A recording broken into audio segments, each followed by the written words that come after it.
Hi guys! Welcome back to my YouTube channel. So ngayon naman po guys, magluluto tayo ng pansit canton. Nakita nyo naman po, naggisa na ako ng bawang. Maglalagay tayo ng sibuyas dyan. Yan po ang aking pa-order ngayong araw na ito. Marami po akong pa-order, kaso nga lang po hindi ko na nakuhanan ng video. Kasi sobrang busy ko kasi ako lang pong mag-isa, kaya yan na lang pong aking nakayanan. So naglagay na po ako ng tubig at ng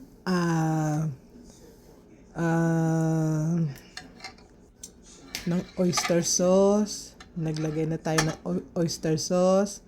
Tapos maglalagay pa tayo ng mga ibang sangkap dyan, gaya ng soy sauce. Maglalagay tayo ng asin. Yan po yung mga pangunahing sangkap ng aking pansit canton. Ayan po. So, paminta. Naglagay din po tayo. Yan. Halo-halo lang po tayo. Mekos-mekos lang po tayo sa ating sabaw ng pansit canton. Yan lang po. Diba? Napaka-easy lang po ng paggawa o pagluluto ng pansit canton. So, ngayon naman po ay atin siyang tatakpan para po kumulo yung sabaw ng ating pansit canton.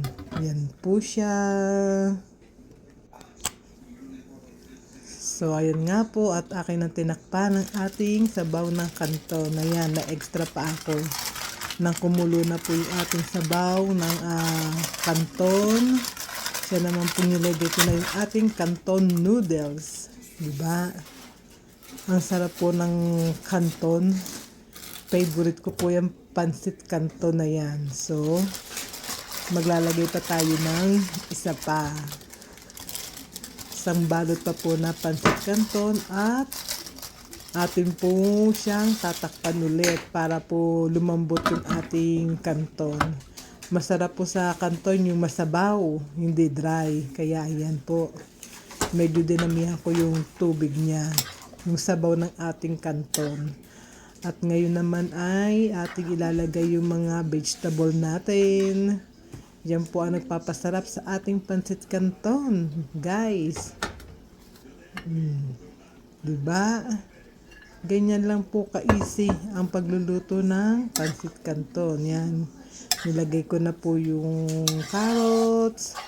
Then, mekos-mekos lang po ulit tayo. Hanggang sa maluto ang ating pansit canton. Lagay natin yung green beans. Frozen green beans na po yung aking inilagay dyan. Para hindi na po ako maggayat. Save time po. Then, nalagay natin ng slurry para po lumapot yung sabaw ng ating canton. Ganyan po yung ginagawa ko sa canton pag nagluluto ako. Nilalagyan ko po siya ng konting slurry para naman po medyo malapot-lapot yung ating canton. At yan na po, nilagay ko na po yung fried tofu. Vegetarian po kasi yung nag-order niyan. Kaya tofu yung pinalagay niya instead na meat. Nailagay ko na rin po dyan yung ating cabbage. Ayan, di ba? Super yummy. Veggie na veggie ang ating pansit canton. Nakakatakam naman. Ayan po, di ba?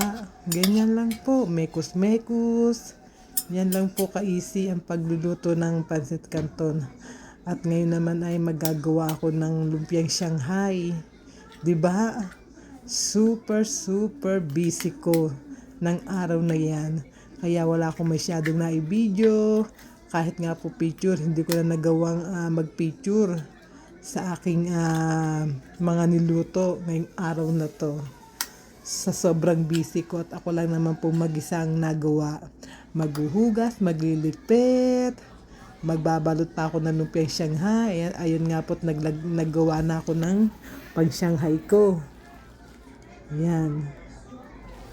Marami-raming lumpiang Shanghai po yung aking gagawin. Diba? Nakita nyo naman kung gano'ng kadami yan.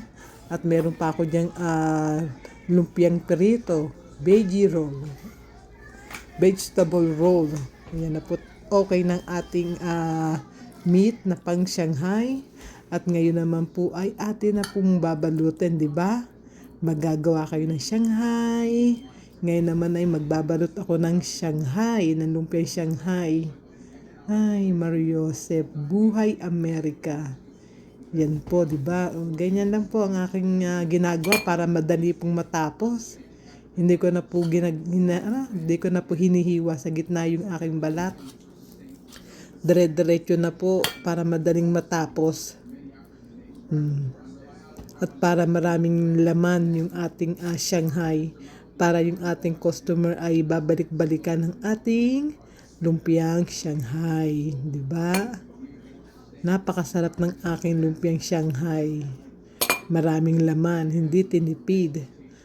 At pagkatapos naman ng lumpiang Shanghai at nagsalang na rin ako ng mantika sa isang kawali at pinirito ko na po yung ating beef empanada. Mabili din po yung beef empanada sa akin dahil sobrang affordable ng ating empanada, beef empanada. Lagi po ako may order niyan. So guys, hanggang dito na lamang po at maraming salamat sa panonood ng aking YouTube channel. Hanggang dito na lamang po at maraming salamat po.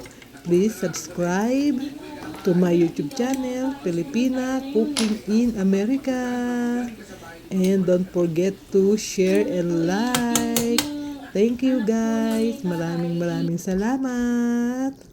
At ayan na po yung ating finished product na pansit canton with tofu. Diba? Kita nyo naman, diba? Sobrang yummy.